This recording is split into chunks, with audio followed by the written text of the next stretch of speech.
Bom pessoal, meu nome é Eder Rodrigues, eu sou professor de Direito Civil e hoje, com o intuito de ajudar mais pessoas, nós vamos trazer aqui o assunto Capacidade Civil e Direitos da Personalidade. Nossa disciplina ela vai falar sobre uma parte introdutória ao Direito Civil, ou seja, os primeiros artigos, certo? Então, com isso, claro que temos que começar pelo conceito, né? O que seria o direito civil? O direito civil, ele vai cuidar exatamente dos nuances particulares, entre particulares, dessa parte de contratos, de negócios jurídicos entre particulares. Direito civil, ele é um ramo do direito privado, diferente dos outros, como penal, tributário, que são mais os administrativos, né, que são mais levados ao direito público. O direito civil, ele vai regular negócios jurídicos entre particulares, ok? Então, comecemos. Direito civil dentro do ordenamento jurídico brasileiro é o ramo do direito que lida com as relações jurídicas, com os direitos, as obrigações, pessoas físicas e jurídicas dentro da esfera civil. Como sendo pessoas físicas e jurídicas, vamos trazer uma aula posterior sobre isso, só que podemos começar agora dizendo que pessoa jurídica, de fato, é aquela pessoa que pode ter um CPF, que é o cadastro de pessoas físicas, né? Pessoas jurídicas são organizações, são empresas que são geridas por pessoas físicas, certo? Então a pessoa física, a pessoa jurídica, ela é movida, ela é gerenciada por uma pessoa física. A pessoa física é aquela que tem capacidade, de fato, para assinar negócios jurídicos. Numa definição clássica, o direito civil poderia ser entendido como toda matéria do direito que lida com questões do direito privado, do cidadão, e das pessoas, dos direitos privados dos cidadãos, né? E das pessoas como sendo físicas ou jurídicas. Então, qualquer negócio jurídico entre pessoa física e pessoa física, pessoa física e pessoa jurídica, e pessoa jurídica e pessoa jurídica, vai ser assinado por uma pessoa física que vai poder praticar atos de gestão da pessoa jurídica. Tranquilo? E sobre a importância, qual é a importância do direito civil para nós? Exatamente por regular a nossa vida privada. Tem uma tese que eu vou trazer daqui a pouco, que seria uma tese contratualista. Fazendo uma comparação, é como se quando nós nascêssemos, nós assinássemos um termo de compromisso falando: Estado, você tem a capacidade de regular na parte judicial os meus contratos pessoais, certo? Então, se tiver algum desentendimento entre alguma cláusula de contrato ou coisa parecida, quem vai regular isso é a justiça. Só que a justiça só vai ser provocada quando for por uma pessoa física, certo? Como já vimos, o direito civil lida com relações jurídicas das pessoas físicas e jurídicas dentro da sociedade. O Código Civil, especificamente, lida com as questões de família, vida, morte da pessoa física e com a relação de propriedade, casamento, entre outros. Então é isso que o Código Civil vai regular. Ele vai regular tanto o casamento quanto as propriedades. Se você tiver alguma coisa para discutir no âmbito familiar, guarda, todos de filhos, né? Ou também tutelas, todos vão ser reguladas pelo direito civil, tá? Inclusive propriedade, vida e morte, depois que você morre, quais são, o que é que os seus herdeiros têm direito, qual é o direito do meio, entre outras coisas. Por regular questões particulares de pessoas físicas e jurídicas, o direito civil é considerado um ramo do direito privado, como eu falei para vocês há pouco, mesmo que o Estado tenha influência nas decisões no ordenamento de como questões civis funcionam, como a regularização de posse e propriedade, por exemplo. O que é que o slide quer dizer? Digamos que eu faça um contrato jurídico com outra pessoa física. Então, são duas pessoas físicas regulando um contrato civil. Até enquanto os dois estiverem fazendo a sua parte do contrato, cumprindo o que está no contrato, aquele contrato terá plena validade. A partir de quando houver uma inadimplência de alguma das partes, aí quem é que vai decidir sobre essa inadimplência, sobre esse problema, sobre essa lide que está tendo no contrato civil? O judiciário. Mas quando ele vai ter? Simplesmente ele vai descobrir que eu ou outra pessoa que nós assinamos um contrato, tivemos algum problema, alguma lide, alguém desobedeceu? Não, ele terá que ser provocado por um particular. É como se eu falasse, fazendo uma balança, é como se eu falasse: Estado, é o seguinte, eu assinei um contrato com o fulano, só que ele descumpriu, e eu quero que você decida o que é que pode ser feito no âmbito judicial, certo? O que se estuda no direito civil? O direito civil, ele tem o objetivo de regulamentar os direitos e obrigações das pessoas no âmbito civil. Então, ele vai regular tudo: contratos de compra e venda, um contrato de aluguel, vários tipos de contrato entre pessoa física e pessoa física e pessoa jurídica, ou mesmo pessoa jurídica com pessoa jurídica. Direito civil, portanto, lida com questões relacionadas à interação entre pessoas físicas e jurídicas, em questões particulares, como o contrato, relações particulares de compra e venda, por exemplo, além de lidar com todas as relações de posse de bens, do direito das empresas, da família e das sucessões. Sucessões, entendam sucessões como sendo depois da morte, para quem é que vai ficar os bens, por exemplo, né? Mas a gente vai falar disso daqui a pouco também. Os princípios do direito civil. Todo direito, ele tem os seus princípios, que a gente chama de princípios basilares, né? Que formam a base do direito. Direito penal tem seus princípios, direito do trabalho tem seus princípios, o administrativo tem seus princípios. Então, todos os ramos do direito têm seus princípios. E, principalmente, também o Código Civil, o Código de Processo Civil tem seus princípios também, mas os princípios constantes no Código Civil de 2002 são o da socialidade, eticidade e da operabilidade. Então, vamos começar falando dos princípios, falando de cada um desses princípios. Primeiramente, o princípio da socialidade. Ele se baseia no princípio de que todos os valores coletivos devem ser sempre favorecidos em detrimento dos valores individuais, fazendo com que o direito civil, um ramo notoriamente privado, leve em consideração a sociedade em que o indivíduo se encontra. O princípio da socialidade se guia com o Código Civil atual, coloca o coletivo na frente do individual, ou seja, o problema, se ele puder ser resolvido sendo melhor para a sociedade, mesmo que adentre a uma propriedade ou algum ramo do direito civil, assim será. Ou seja, o Código Civil anterior de 2002, que era de 1916, ele não trazia esse princípio, ele trazia um princípio mais individualista. Mas, professor, onde é que eu posso perceber que no Código Civil tem que pode-se perceber que tem uma corrente mais social, que olha mais para os outros, para o todo, do que para o individual? No artigo 421 do Código Civil, quando fala que a liberdade contratual será exercida nos limites da função social do contrato, ou seja, o social é mais importante do que o particular, por exemplo. Então, vimos o princípio da socialidade. Nós vamos ver agora o princípio da eticidade no Código Civil, ou seja, traz a ideia da boa-fé, da ética nos contratos. Então, quando você for assinar um contrato, você deve primar pelos princípios da ética, pelos princípios da boa-fé, para, no nosso linguajar, não fazer alguma coisa já pensando em passar alguém para trás, ou seja, já pensando em se prevalecer de alguma situação, certo? Eticidade traz a ideia de que a aplicação da lei, deve ser realizada levando em consideração a boa-fé objetiva e subjetiva.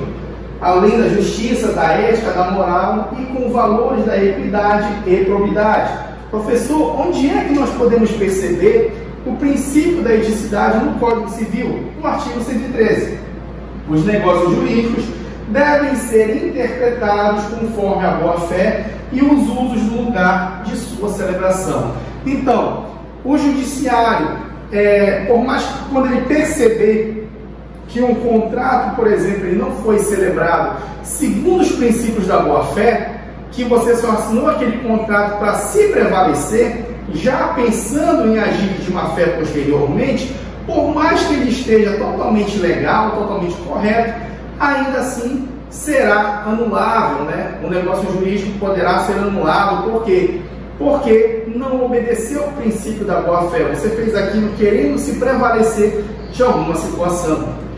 E, como último princípio, nós temos o princípio da operabilidade, que o Código Civil também pode chamar de princípio da concretude. O que seria o princípio da concretude? É uma melhor aplicação, uma liberdade que o Código Civil dá aos seus operadores, quais sejam, por exemplo, juízes, para que eles possam julgar com uma maior operabilidade, certo? Aquela lide. Esse princípio tem como objetivo dar mais autonomia ao julgador para que aplique as regras e normas impostas pelo Código Civil de uma forma menos genérica e mais abstrata. Ou seja, aquele contrato, por mais que ele seja um contrato bem genérico, por exemplo, eu assinei um contrato de uma compra e venda de uma casa com o vendedor. Eu sou o comprador, assinei com o vendedor. Mas eu coloquei uma coisa muito específica, né, naquele contrato, o que acabou não conseguindo,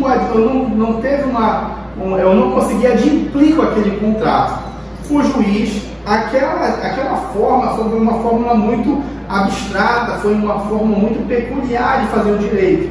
Então, o juiz ele pode trazer uma coisa mais normal. Ao invés de trazer essa genérica, essa cláusula genérica, ele pode trazer uma cláusula mais ampla no que esteja constando no próprio Código Civil, para julgar talvez melhor uma lide, que é um encontro entre uma discussão entre algum negócio jurídico. A operabilidade ela trabalha em dois pontos. O primeiro é dar mais espaço ao legislador criar regras e alterar normas que já existem para que a lei seja mais facilmente aplicada nos casos reais, levando em consideração a mudança da sociedade. Já o segundo ponto é o poder que o julgador ganha de poder modular as regras e adaptá-las à realidade do caso no qual trabalha, dando mais importância à jurisprudência e dando aos juízes mais poder para chegar a uma conclusão mais justa ao caso concreto. Então, esses são os dois pontos que estão bem autoexplicativos, né, aqui, para que possamos entender melhor o princípio da operabilidade do direito. Visto os três princípios, nós vamos falar agora, tentar seguir uma sequência lógica do Código Civil, falando de capacidade civil, certo? Quem é que tem capacidade civil? Quem é que pode exercer essa capacidade civil? Capacidade significa a aptidão que a pessoa tem de adquirir e exercer direitos. Ou seja, a partir do momento em que a pessoa ela pode exercer o seu direito, ela tem uma capacidade civil de exercer o seu direito, certo? Pelo Código Civil, toda pessoa é capaz de direitos e deveres na ordem civil. A incapacidade é a exceção, ou seja, são incapazes aqueles discriminados pela legislação, que são os menores de 16 anos, deficientes mentais, etc. Mas isso, a legislação, ela traz como uma forma de exceção. Em regra, todo mundo tem uma capacidade civil, exceto menores de 16 anos, deficientes mentais, que não puderem exprimir a sua vontade naquele negócio jurídico. A capacidade, ela se divide em dois tipos.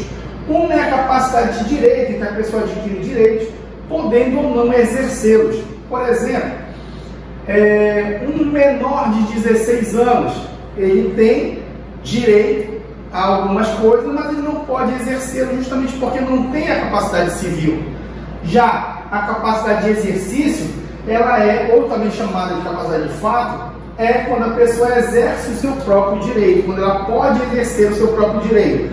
Podemos dizer aqui a capacidade de direito, a capacidade de exercício, desculpa. Podemos falar sobre a capacidade de direito primeiro. De direito que a pessoa adquire os direitos. A pessoa, ela tem 15 anos e seus pais morreram e lhe deixaram uma casa. Ela pode ter uma casa, por exemplo, no nome dela? Sim, nada impede que ela tenha uma casa no nome dela. Mas, e quando chegar o imposto? Ela pode ser titular de um IPTU? Aí não, por quê? Porque a prefeitura, que é responsável pelo IPTU, ela tem que ter alguém para poder entrar com alguma ação fiscal posteriormente para, por exemplo, um não pagamento, para ser polo passivo de um não pagamento. Só que daí você só pode ser, polo passivo de uma execução fiscal, por exemplo, nesse caso de IPTU, quando você for maior de idade. E quando você for menor de idade, você não tem a capacidade de direito de ter, por exemplo, o próprio IPTU no seu nome. Você pode ter a casa, mas você tem que ter um responsável legal para ficar responsável pelo pagamento do IPTU, e se ele não pagar ou se você não pagar, ele será executado, e para isso ele precisa ter uma capacidade civil de direito, coisa que o menor de 16 anos, por exemplo, ainda não tem, certo? Já a capacidade de fato é quando uma pessoa maior de idade compra uma casa, ela pode ter a casa, pode ter o IPTU no nome dela, compra um carro, pode ter um carro no seu nome também, e porque vai poder pagar o IPVA, e caso não pague, o Estado pode entrar com uma execução fiscal em nome da própria pessoa, não precisa entrar no nome de um responsável legal, certo? Com isso, conclui-se que todas as pessoas têm capacidade de direito, elas têm a capacidade de ter alguma coisa, mas nem todas possuem a capacidade de exercício do direito. Isso está lá no artigo 1º do Código Civil. Mas, professor, como são as teorias? Quem é que tem capacidade e quem é que não tem? Primeiro, o Código Civil, ele pode adotar 3 teorias: teoria natalista, concepcionista e teoria da personalidade condicional. Essa parte aqui, ela é muito importante das teorias em que o direito civil adota. Por quê? O que é a teoria natalista? Natal, nascimento, certo? Então, primeiramente, nós estamos falando aqui de um nascimento de alguma coisa, e isso caracteriza o nascimento de uma pessoa, tá? Então, a partir do nascimento com vida, você já pode ter uma capacidade civil. Mas espera aí, o que é nascimento para o direito civil? O nascimento, ele se dá quando a pessoa nasce e respira. Respirou uma vez, já tem capacidade. Não tem capacidade de fato, mas já tem capacidade de direito, certo? Já pode ter alguma coisa, por exemplo, no nome dela.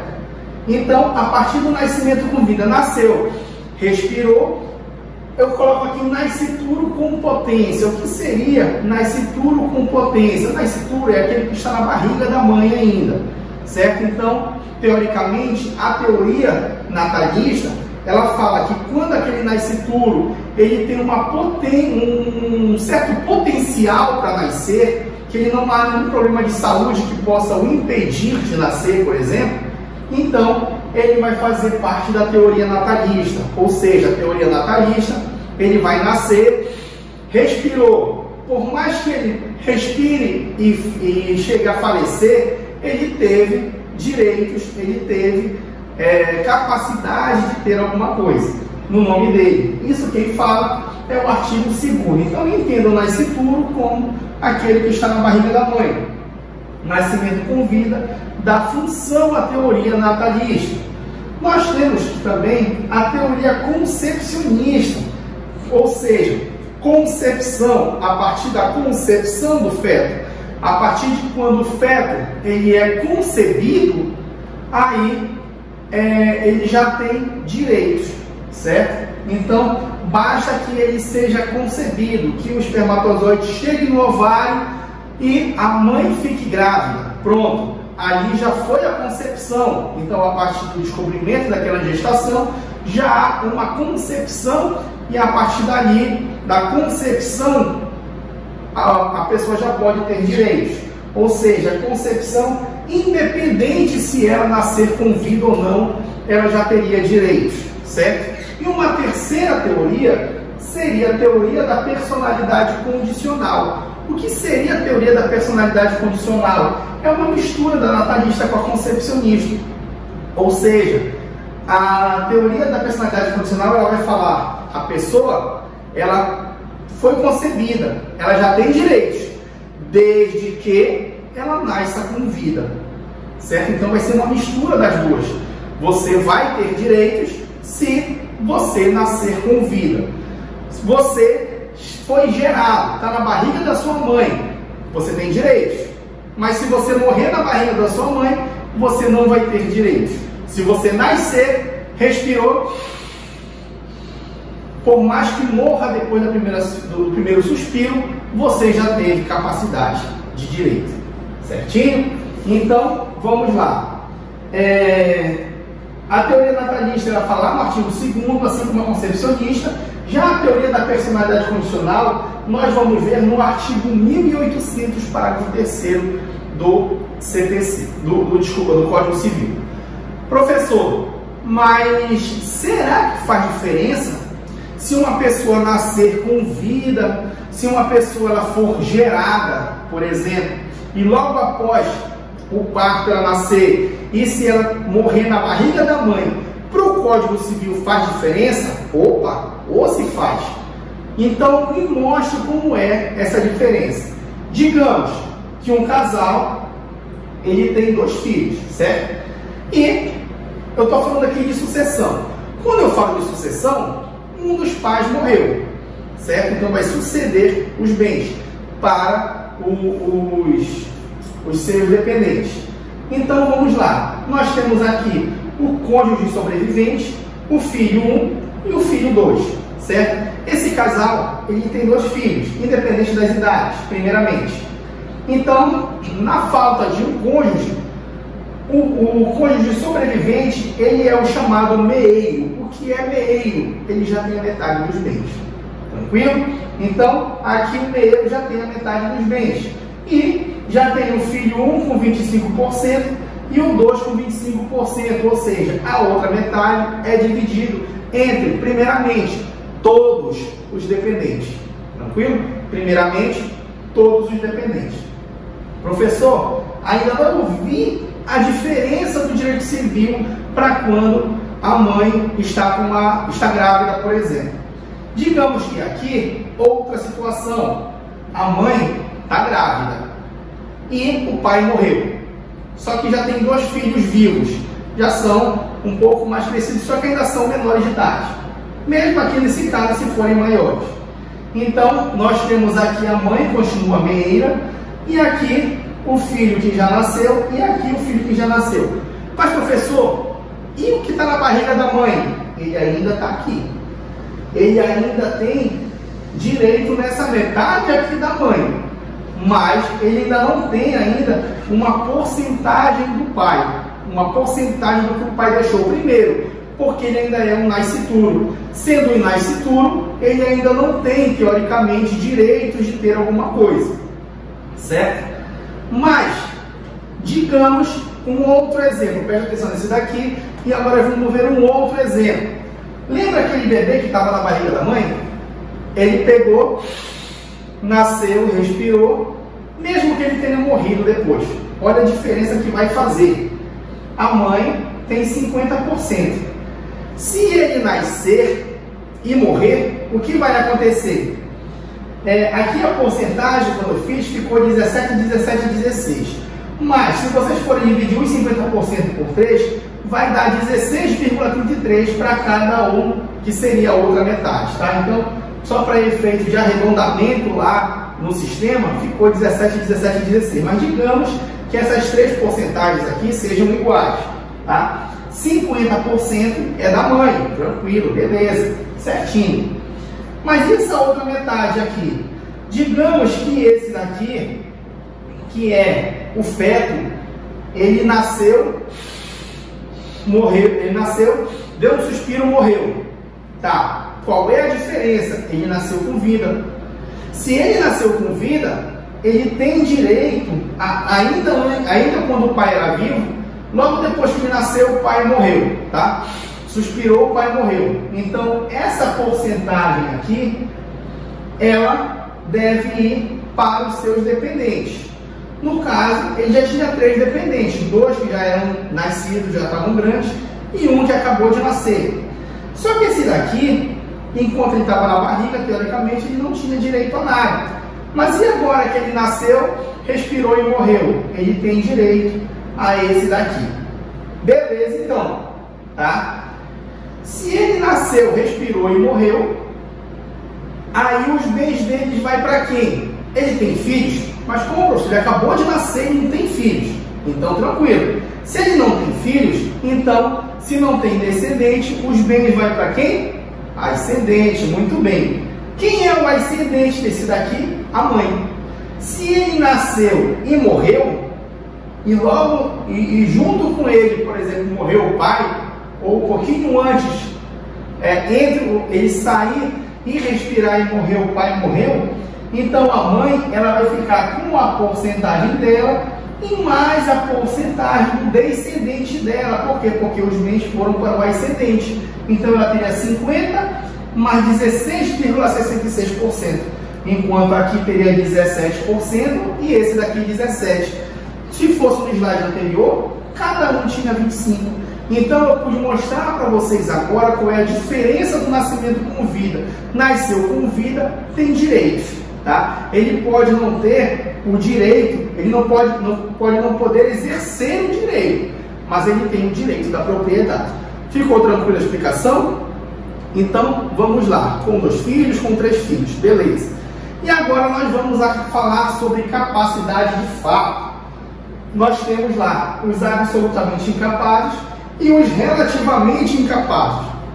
Então nós temos os capazes, que são a regra, que é a regra, e nós temos os absolutamente incapazes e os relativamente incapazes. Professor, quem são? A regra eu já sei. Maiores de 18 anos, que pode escrever sua vontade, tranquilo. Mas e os absolutamente incapazes? São aquelas pessoas incapazes de exercer pessoalmente os atos da vida civil, ou seja, todos os menores de 16 anos. Então, é menor de 16 anos, já é absolutamente incapaz. Se eu estou falando que o absolutamente incapaz é aquela pessoa que não pode exercer sua capacidade civil por falta de idade, como é o fator determinante? Idade. Então, da idade, os absolutamente incapazes eles são absolutamente incapazes única e exclusivamente por não ter idade para exercer os seus direitos. Tranquilo? Por isso aqui é da idade. E os relativamente incapazes, professor? O artigo 4º, são incapazes relativamente a certos atos ou a maneira de os exercer. 1. Os maiores de 16 anos e menores de 18 anos. Opa! Peraí. Maior de 16, menor de 18. Ou seja, quem tem entre 16 e 18. Ok? E o que é que vai determinar, então, o inciso 1? Também é a idade. Então, a idade vai determinar todos os relativamente incapazes, todos os absolutamente incapazes e o inciso 1 dos relativamente incapazes. E o inciso 2, os ébrios habituais e os viciados em tóxicos. Quem seriam os ébrios habituais? Trouxe para vocês aqui. são as pessoas, inclusive está até errado aqui, peço desculpa, são as pessoas que consomem bebida alcoólica de forma moderada, por hábito ou vício de beber, razão pela qual o diploma civil a elenca como relativamente incapaz, havendo necessidade de um processo de interdição, cuja sentença deve apontar quais os atos podem ser ou podem não ser praticados. Então, são aquelas pessoas que consomem bebida alcoólica deliberadamente, ou seja, não fazem outra coisa na vida além de, claro, consumir bebida alcoólica. São, por exemplo, aquelas pessoas viciadas, né, ou em beber. Então, o Código Civil ele protege a propriedade, fazendo o quê? Tornando-os ébrios naturais, ou seja, relativamente incapazes. Se por algum motivo ele deixar esse vício dele, por exemplo, puder exprimir sua vontade, segundo o Código Civil, aí ele deixa de ser ébrio natural e vai poder exercer a capacidade civil dele. Isso é o inciso 2. E o 3, aqueles que por uma causa transitória ou permanente não puderem exprimir sua vontade. Se ele tiver algum problema psicológico, alguma doença curável, por exemplo, então eles são relativamente incapazes, para que eles também não possam acabar com o seu patrimônio, certo? Assim que ele puder exprimir sua vontade de maneira correta, segundo a lei, ele deixa de ser também relativamente incapaz e passa a ser uma pessoa capaz de exercer os seus direitos. E os pródigos, professor, não sei o que é pródigos, eu também não sei, brincadeira, sei sim, trouxe para vocês aqui. Os pródigos, o pródigo é aquele que dilapida seus bens de forma compulsiva, é a pessoa que gasta imoderadamente seu dinheiro e seus bens, comprometendo o seu patrimônio. Então, aquela pessoa que sai gastando por aí, sem limites. Então, o direito civil também pode interditar essa pessoa, tornando-os relativamente incapazes. Se essa pessoa, por exemplo, fizer um tratamento psicológico, psiquiátrico, que seja, e conseguir mudar essa situação dela de gastar deliberadamente, ela volta a ser uma pessoa capaz de gerir o seu patrimônio segundo o Código Civil. Então, por isso, ela não é absolutamente incapaz, ela é relativamente. Se ela se cuidar e melhorar, o Código Civil fala, pronto, aqui estão os seus bens, você pode usar desde que você não dilapide seu patrimônio. Para que seja considerado relativamente incapaz, precisa de um procedimento próprio chamado interdição, que é o Código Civil que vai reger também. E como é que está lá, como eu acabei de falar para vocês? Aqueles que por causa transitória ou permanente não puderem exprimir sua vontade. Nunca pense em pessoa com deficiência. Aqui, nunca pense pródigo com pessoas com deficiência, certo? Então, os pródigos vão ser aquelas pessoas que elas podem ser, se for dado patrimônio para elas, pode ser que ela dilapide seu patrimônio e aí ela perca os seus direitos de propriedade. Agora, nós vamos falar da emancipação. O que é emancipação? É um instituto em que pode transformar uma pessoa entre 16 e 18 anos, que lá na lei a gente vem agora, que são absolutamente incapazes de tomar decisões da sua vida civil, tornar essas pessoas capazes dos seus direitos e obrigações da vida civil. Preste atenção no que eu estou falando, da vida civil.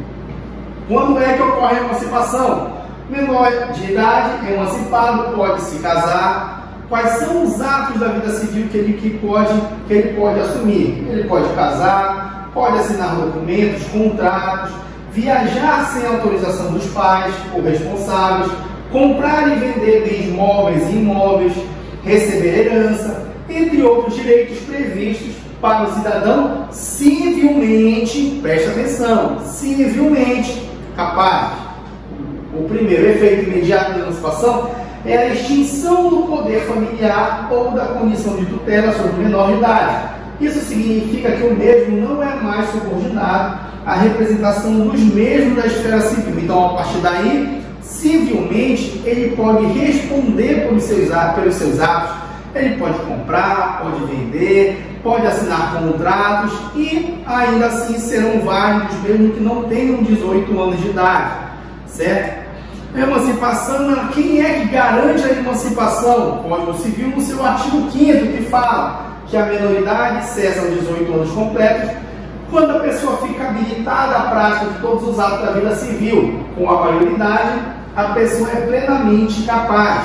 E diz que, parágrafo único, cessará para os menores a incapacidade. Ou seja, se estamos falando do Código Civil, se o menor ele for emancipado, a partir da sua emancipação, ele pode responder civilmente. Volto a falar, já explico para vocês por quê. Pelos seus atos, já pode estabelecer negócio jurídico, já pode assinar, já pode ter uma casa com o nome dele e o IPTU também no nome dele, né? Então vamos lá. Quando é que ele pode ser emancipado? Em caso de emprego público efetivo.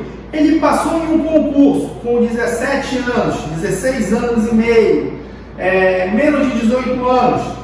Então, os pais poderão emancipá-lo, tá? Vai haver a concessão dos pais ou de um deles na falta do outro. Se, por exemplo, a mãe tiver morrido, o pai pode emancipar ou vice-versa, ou os dois, por instrumento público. Isso daqui pode ser pegadinha de prova. Por instrumento público, independentemente de autorização de homologação judicial. Então, se for o pai e a mãe, preste atenção, isso que eu estou falando, se for o pai e a mãe, pode ser por instrumento público, independente de homologação judicial. Tranquilo? Depois eu vou mostrar para vocês por que eu estou repetindo várias vezes isso daí. Ou então, se o menor com 16 anos se formar, como a gente chama se formar, né? Concluir o seu curso de terceiro grau, certo? Ou seja, uma graduação, um ensino superior, antigo terceiro grau, né? Ensino superior. Então, nesse caso, os maiores de 16 anos vai ter que ter uma sentença do juiz, ouvido e tutor. Então, a relação de empregos também com a economia própria, digamos, na verdade aqui é ouvido o tutor. Relação de empregos e economia própria. Então, quando ele consegue ou um emprego público, ou ele tem alguma empresa que ele possa ter economia própria, também cessará aí a sua minoridade, né, através da emancipação. Estabelecimento civil ou comercial com economia própria, ou então pelo casamento. O pai ou a mãe pode emancipar para que o menor possa se casar. Menor que eu falo, menor que seria maior de 16 anos, né?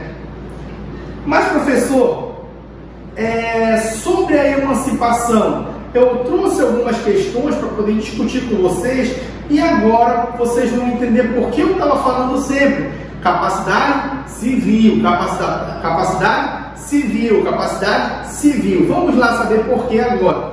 Primeira pergunta: o menor emancipado responde criminalmente como adulto? O que foi que eu falei? Que ele pode responder o quê?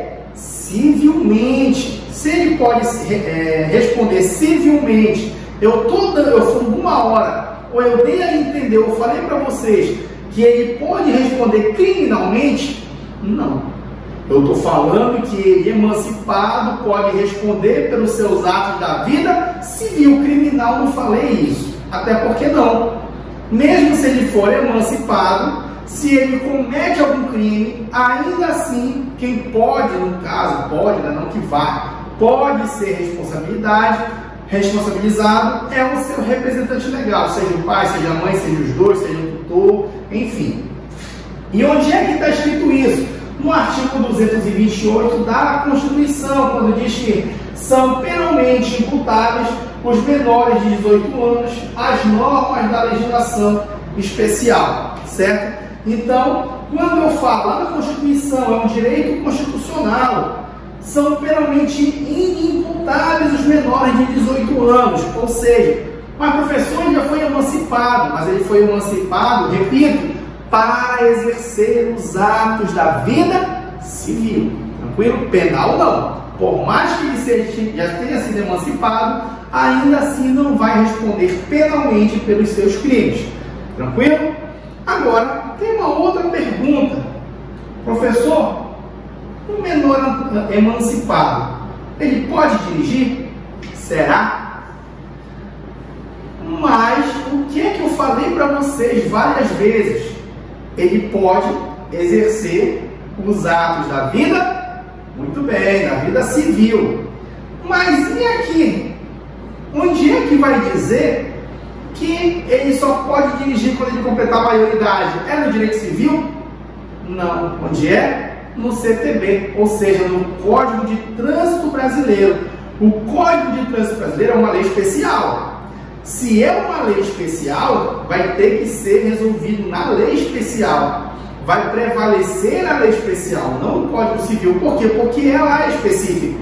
É lá que é específico, certo? Então, lá ele não vai, está dizendo que ele não pode dirigir, não pode tirar a carteira de habilitação, se for menor de 18 anos. E é isso que vai prevalecer. Mas, professor, ele foi emancipado. Repito, foi emancipado, mas para exercer os atos da vida civil. O CTB não fala isso. Então, o CTB fala que 18 anos completos para poder começar a fazer autoescola e tirar a carteira de habilitação depois.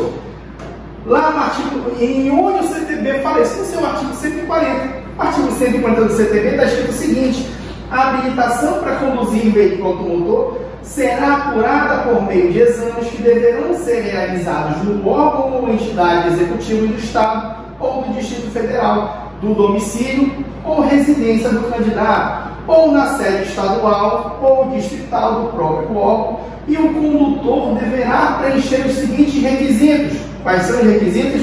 Ser penalmente imputáveis. E aí, o emancipado, ele é penalmente imputável? Não. Por quê? Porque ele pode exercer os atos da vida civil. Penal não. A gente acabou de ver na pergunta anterior. Saber ler e escrever e possuir carteira de identidade ou equivalente. Mas é bem aqui que vai pegar. Por quê? Porque ele não vai poder exercer os atos, o ato de tirar a carteira de habilitação, porque ele não é imputável penalmente.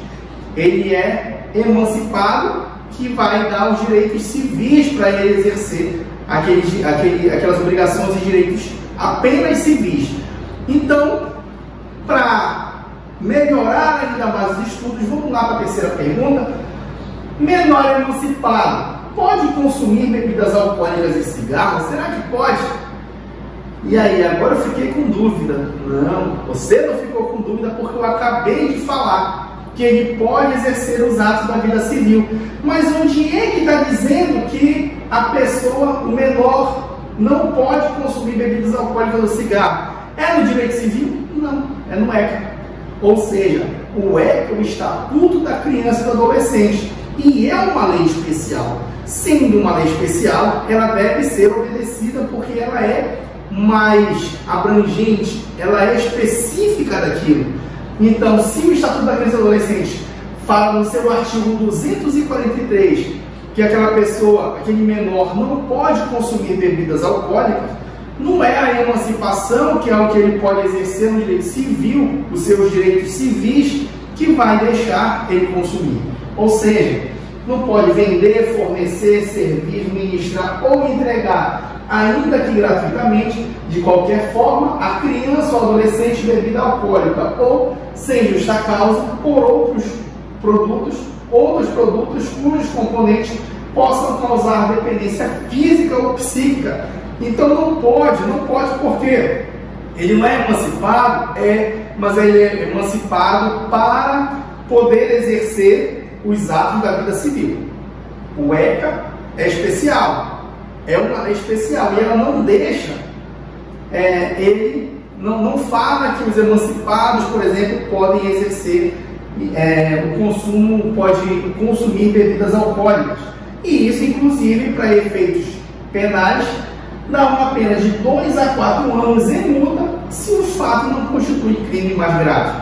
Certo? Então, através dessas perguntas, Por isso que vocês podem perceber o motivo de eu estar no começo o tempo todo falando civilmente, civilmente, civilmente, porque realmente são só os atos da vida civil que a emancipação vai abranger, tranquilo? Então, vamos ainda para melhorar nossos conhecimentos sobre emancipação, fazer mais algumas perguntas sobre a emancipação. Professor, minha mãe ficou interessada, já quer me emancipar. Quanto custa a emancipação de um menor? Bom, primeiramente, como está na Constituição Federal, que pode ser emancipado, a emancipação ela é gratuita, mas tem um mais, né? Quando a gente fala de gratuito, tem um mais. Mas você pode ter que pagar o quê? Primeiro, taxas cartorárias. Você não paga nada na Constituição, mas você pode pagar taxas cartorárias, porque lá no cartório vai ter que constar a sua emancipação. Mas você pode ter que pagar também um advogado, os contratos dos honorários do advogado. Você vai contratar um advogado para que ele proceda o seu processo judicial de emancipação, por exemplo. Então, quando tiver ou judicial ou no cartório também, você pode contratar um advogado para ele atuar administrativamente também, né, lá no cartório. Então, quando você contratar, aí sim você vai ter que pagar, né, os honorários do advogado, mas só para emancipar em si é gratuito. Porém, como eu falei, você pode ter que pagar no cartório. No cartório é outra coisa, é uma taxa cartorária, e aí lá você vai ter que pagar, mas só a emancipação em si você não vai pagar, beleza? Os pais são obrigados a pagar pensão alimentícia a um menor emancipado, será? E aí, volto ao que eu falei para vocês, ele está responsável pelos atos da vida civil, muito bem, aprenderam já, né? Mas tem outra coisa também, que eu falei, que vai destituir o poder. Bora ver se vocês lembram. O poder, extinção do poder, muito bem, quem lembrou está de parabéns aí. Poder familiar, ou da condição de tutela sobre o menor, ou seja, sim, não vai cessar. Deixa eu ler a pergunta. São obrigados a pagar pensão alimentícia? Desculpa. São obrigados a pagar pensão alimentícia? Não, não é assim, não. Não. Por quê? Porque vai destituir o poder familiar. Mas, professor, o senhor não falou quando é direito de uma lei especial e tal? Mas a pensão alimentícia, ela é tratada no Código Civil. Então, é um direito civil. Então, se for tratar de pensão alimentícia, a gente pode dizer também que vai deixar de pagar pensão alimentícia porque vai haver a destituição do poder familiar. Então, a partir daí, o menor anda com suas próprias pernas, o menor emancipado anda com suas próprias pernas, próprias economias, porque já passou no concurso, ou porque tem empresa, ou coisa parecida, né? Então, os pais não são obrigados a pagar pensão alimentícia para o menor que tenha sido emancipado. Beleza? Então, já vimos algumas perguntas e respostas, mas agora, professor, isso daí cai em prova, será? Vamos ver aqui, né? Opa, questão de prova da onde? FGV, prova da OAB. Bora ver como é que caiu? Exame unificado, primeira fase do exame 16. Os tutores de José, lembrando que a prova da OAB ela tem 4 alternativas, né? Não são 5, são 4, como de costume, e 5 nos outros concursos. Os tutores de José consideram que o rapaz, aos 16 anos, tem maturidade e discernimento necessários para praticar os atos da vida civil.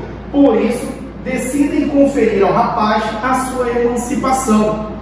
E aí, tranquilo, né? Então, consultam para tanto um advogado que lhes aconselha corretamente no seguinte sentido. Letra A. José poderia ser emancipado por instrumento público com a averbação no registro de pessoas naturais. Rapaz, será que está certa essa questão? José poderia ser emancipado por instrumento público com averbação no registro de imóveis. Olha, será que é essa? Vamos ver as outras?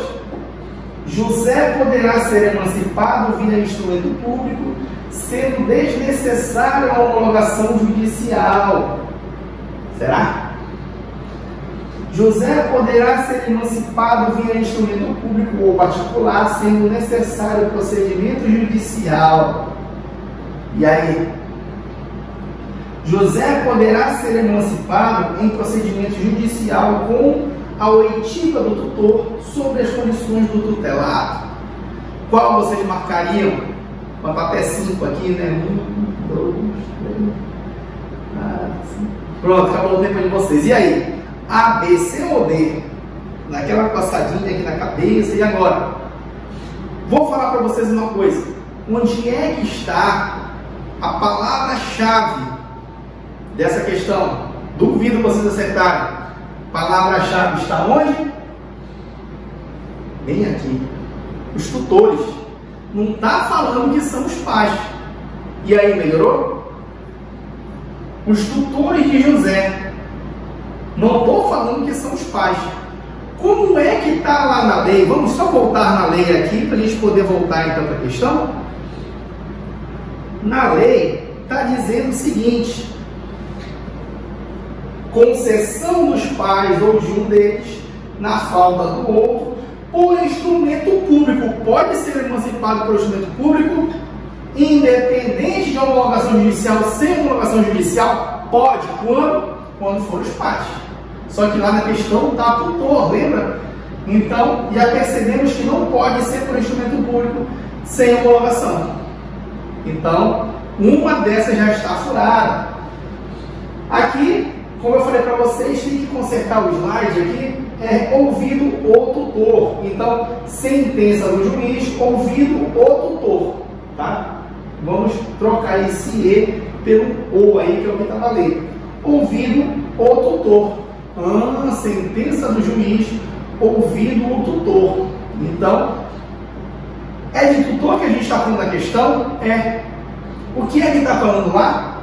Que tem que ser sentença do juiz e tem que ser ouvido o tutor. Beleza? Então vamos para a questão. O tutor de José, tá? Então, poderá ser emancipado por instrumento público com averbação no cartório de registros naturais? Não, por quê? Porque não são os pais, é o tutor. José poderá ser emancipado por instrumento público, sendo desnecessária a homologação judicial? Não, por quê? Porque não são os pais, são o tutor. José poderá ser emancipado via instrumento público ou particular, sendo necessário o procedimento judicial? Não pode ser via instrumento público, porque é o tutor. O que é que a lei fala? José poderá ser emancipado do procedimento judicial com a oitiva do tutor, sob as condições do tutelado. Ou seja, precisa da sentença judicial e precisa que seja ouvido o tutor para poder homologar, né, a emancipação. Então aqui nós temos o comentário de cada resposta, porque cada uma está certa, porque cada uma está errada. A letra A ela está errada porque não é com averbação no registro de pessoas naturais.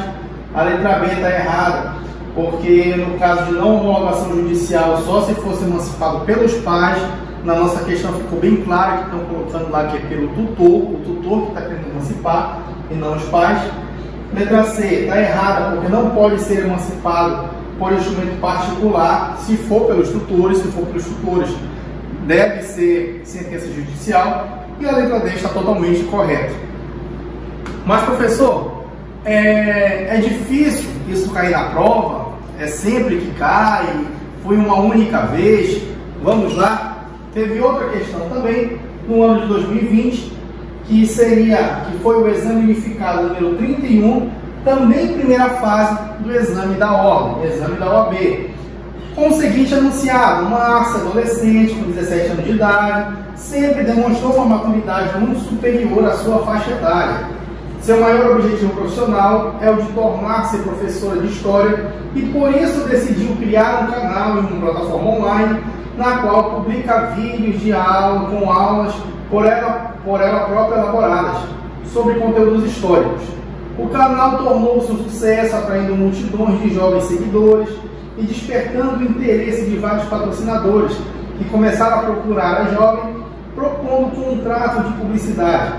Embora ainda não tenha obtido nenhum lucro com o canal, Márcia está animada com a perspectiva de conseguir custear seus estudos na Faculdade de História, se conseguir firmar alguns desses contratos. Para facilitar as atividades da jovem, seus pais decidiram emancipá-la, o que permitirá que celebre negócios com futuros patrocinadores com mais agilidade. Então, nesse caso, Márcia é uma adolescente com 17 anos e tem a pretensão de começar a ganhar dinheiro com contratos publicitários por uma via, claro, legal, né? Sobre ato de emancipação de Márcia por seus pais, assinale a alternativa correta, depende de homologação judicial, tendo em vista que o alto grau de exposição que o adolescente tem na internet. Espera aí, depende de homologação judicial. O que é que a gente acabou de aprender no vídeo na questão passada? Que lá a nossa propositura eram os tutores de José que queriam emancipá-lo. Mas aqui, quem é que quer emancipar? Os pais, né? Sempre contou com maturidade. Então, seu maior objetivo profissional do nosso professor de história, por isso decidiu criar um canal. Beleza, só que aqui o canal tornou-se um sucesso, atraindo multidões, seguidores e despertando interesse de vários patrocinadores que começaram a procurar a jovem propondo mudar de publicidade. Embora ainda não tivesse obtido nenhum lucro no canal, Márcia está animada com a perspectiva de conseguir custear. Então, nesse nosso caso aqui, os pais é que querem emancipá-la e não mais os tutores. Então, aí muda um pouquinho a perspectiva, né? Porque depende de homologação judicial, tendo em vista o alto grau de exposição. Pergunto para vocês, o que foi que a gente viu? Se for falar de emancipação pelos pais, é diferente dos tutores? Sim. Como é que é pelos pais? Será que a letra A está correta? Letra B, não tem requisitos formais específicos, podendo ser concedida por único instrumento particular? Será? Deve ser necessariamente levada a registro do cartório competente, do registro civil de pessoas naturais. E letra D, é nulo, pois ela apenas poderia ser emancipada caso já contasse com economia própria, o que ainda não aconteceu. Então, como eu falei, primeiramente, quem quer emancipar Márcia são os pais. Se são os pais, então depende de homologação judicial, tendo em vista a atual disposição? Não. Letra B, não tem recursos formais específicos? Opa, tem sim. Tem que levar em algum lugar, não tem? Vamos ver o que a lei fala. Deve necessariamente levar no cartório de registro civil em pessoas naturais? Vamos ver a última. É nulo, pois ela apenas poderia ser emancipada caso já contasse com economia própria. Então, nesse caso aí, nós podemos perceber qual seria a resposta. Vamos lá. 5 segundos para pensar. E A, B, C, D. 5 segundos. 1, 2, 3. Já sabe a resposta? 4, 5. Então, acertou quem colocou letra C, né? Dizendo que deve ser necessariamente levado a registro do cartório competente. Então, vamos lá. Professor, fiquei com uma dúvida aí. Depende da homologação judicial? Não, porque o que é que eu estou dizendo? Mediante instrumento público, se for os pais, né? Concessão dos pais ou de um deles.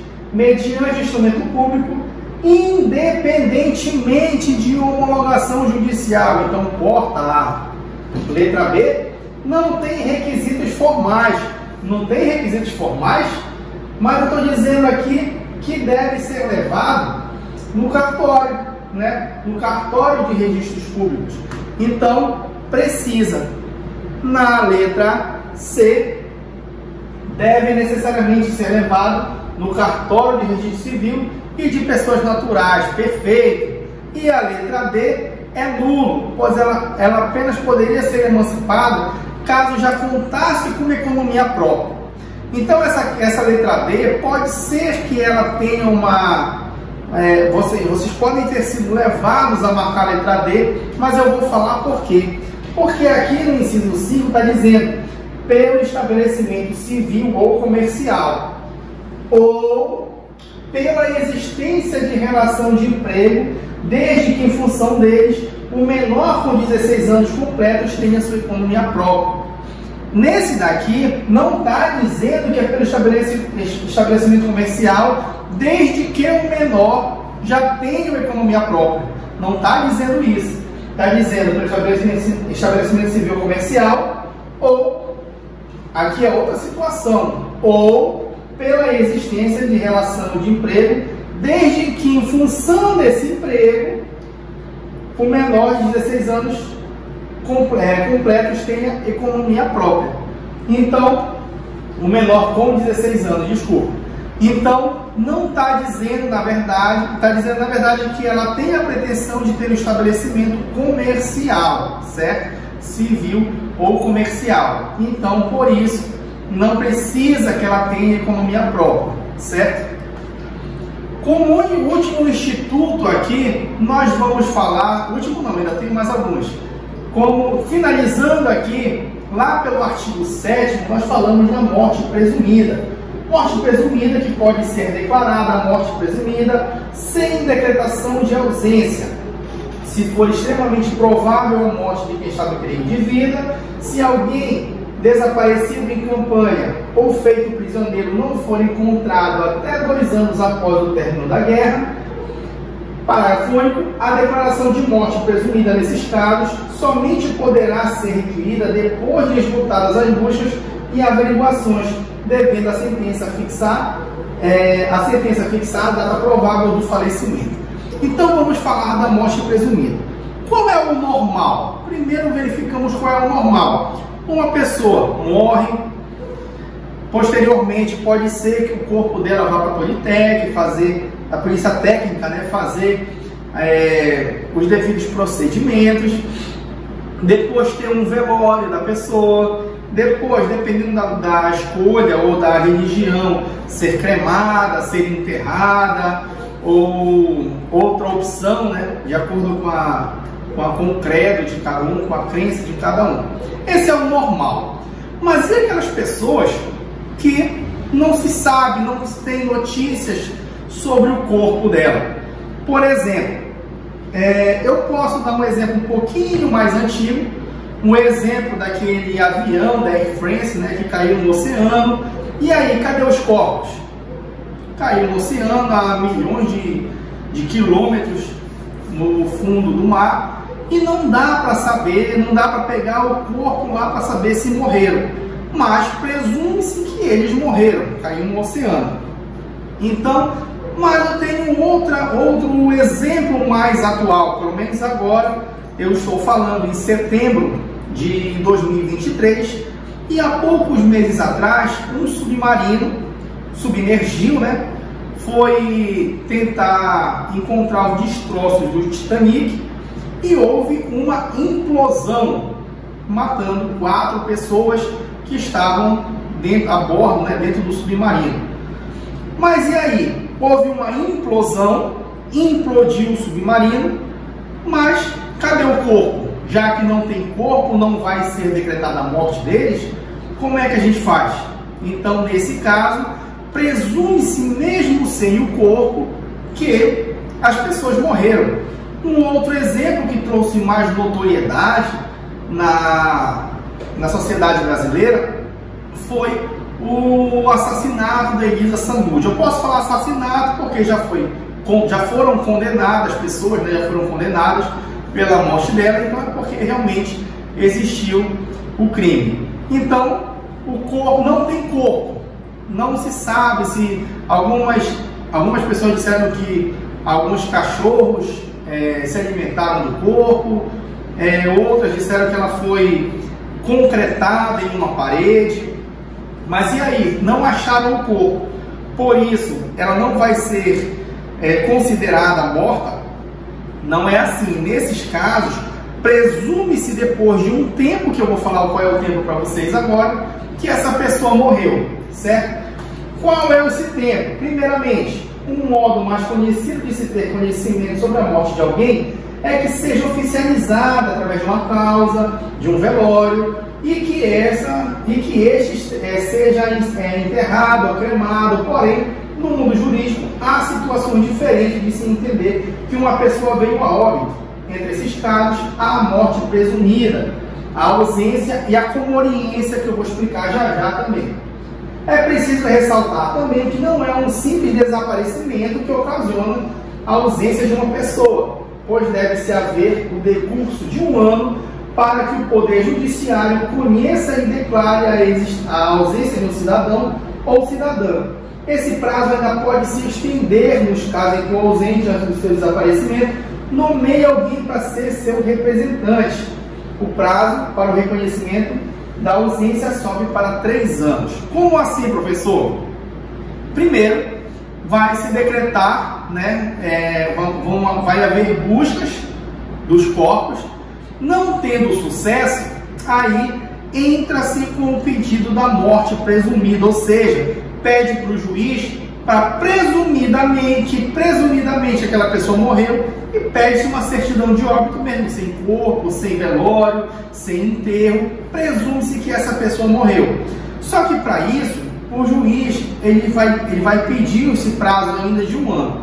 Mas digamos, para que se dê essa morte presumida.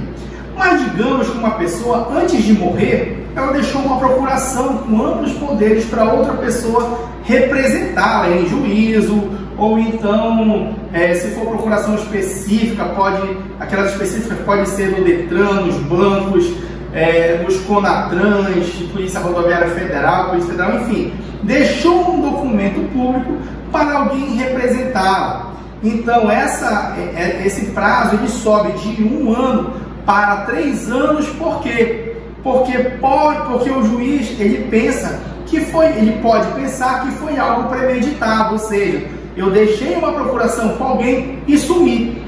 Eu posso não ter morrido, eu posso ter me escondido, pode ter acontecido outra coisa comigo que não uma morte. Então, nesse caso, sobe-se para 3 anos o tempo para reconhecimento da morte presumida, certo? Se foi apenas, se não houve essa situação de deixar alguém com uma procuração responsável pelos meus bens ou coisa parecida, então o prazo é de 1 ano a partir de encerradas as buscas.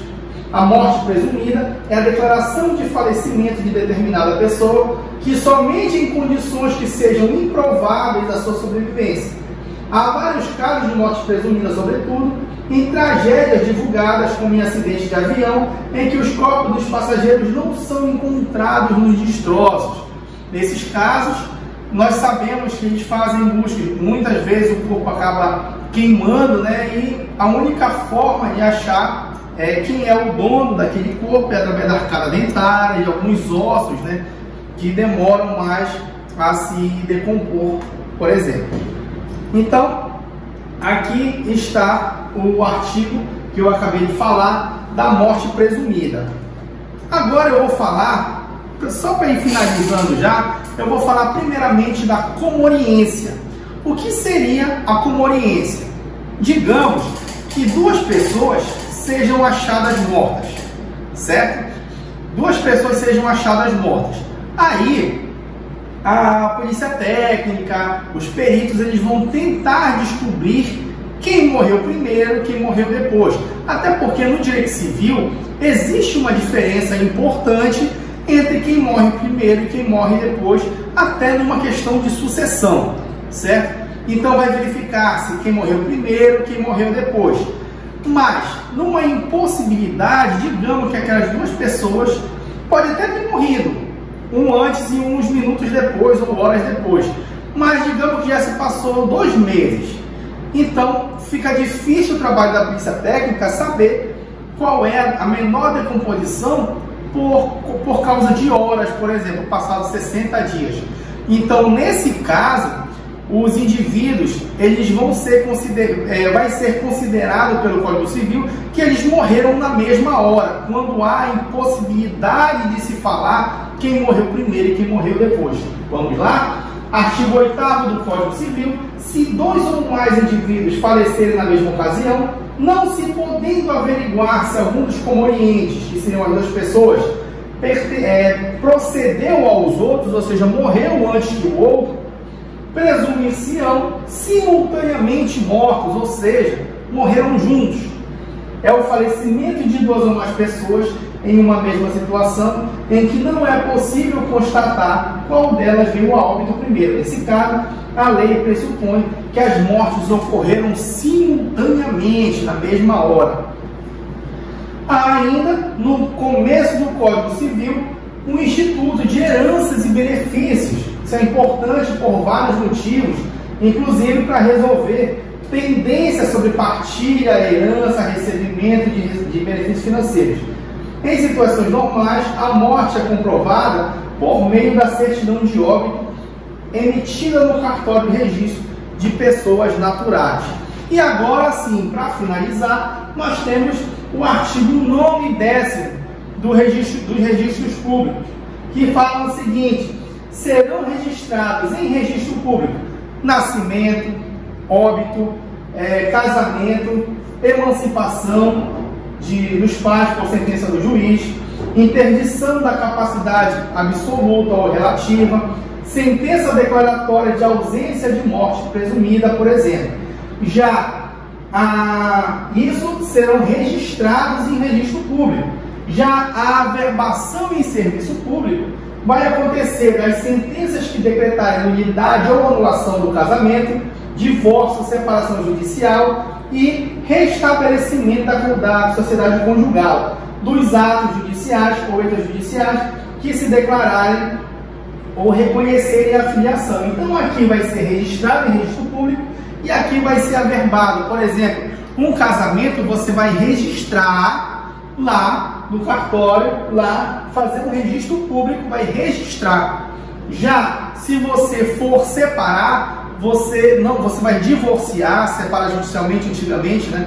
Agora é divórcio. Se você for divorciar, você não vai ter outra certidão de casamento. Você vai ter a sua certidão de casamento e lá embaixo vai aparecer a averbação e vai lá averbar o divórcio na sua própria certidão de casamento. Então, existem diferenças entre registro em serviço público e averbação em serviço público. Beleza? Então, com isso, nós terminamos os 10 primeiros artigos do Código Civil, uma espécie de introdução ao Código Civil, e vocês podem ficar à vontade para fazer perguntas, podem deixar aí no chat, vou deixar minhas redes sociais aí também depois, para que vocês possam entrar em contato. Se tiver alguma pergunta, ficarei grato em respondê-los, caso seja possível, beleza? Então, fiquem com Deus e até as próximas aulas.